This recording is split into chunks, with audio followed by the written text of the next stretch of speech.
السلام عليكم.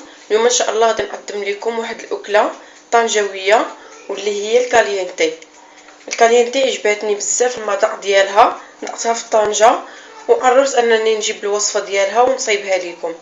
كنبداو بالمقادير. كنحتاجو فيها بيضه وحده، نص كاس كبير ديال الزيت، وزلافه ديال الدقيق ديال الحمص. كنحتاجو كذلك شويه الملحه، البزار والماء اللي غادي يخلط لينا هاد المقادير.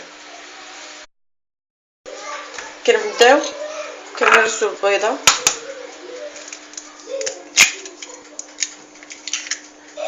كنزيدو لها شويه ديال الملحه على حسب الذوق،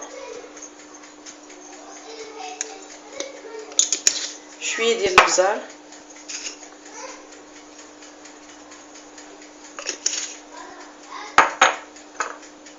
نص كاس كبير ديال الزيت. كنحرك هاد المقادير مزيان.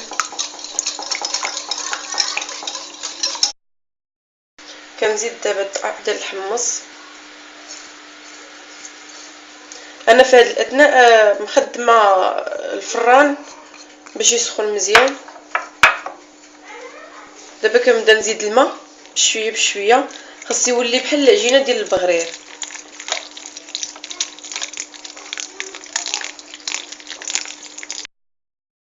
دابا تناخذ مقله غليظه، تندهنها بشويه الزيت،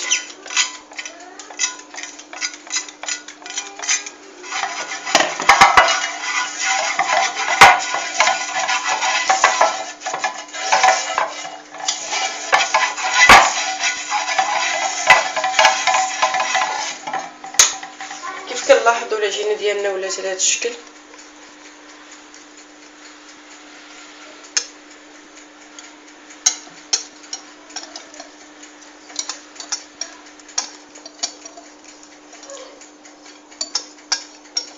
كندخلوها للفران حتى طيب مزيان، تجمع العجينه، ونشعلوا عليها العافيه من الفوق باش تحمر من الفوق صافي، وكنخرجوها. الكالينتي ديالنا ها هي وجدات.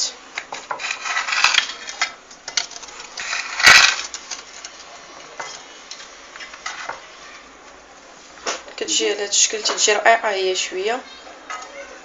ممكن ترافقوها مع شويه الحار وبصحتكم براحتكم.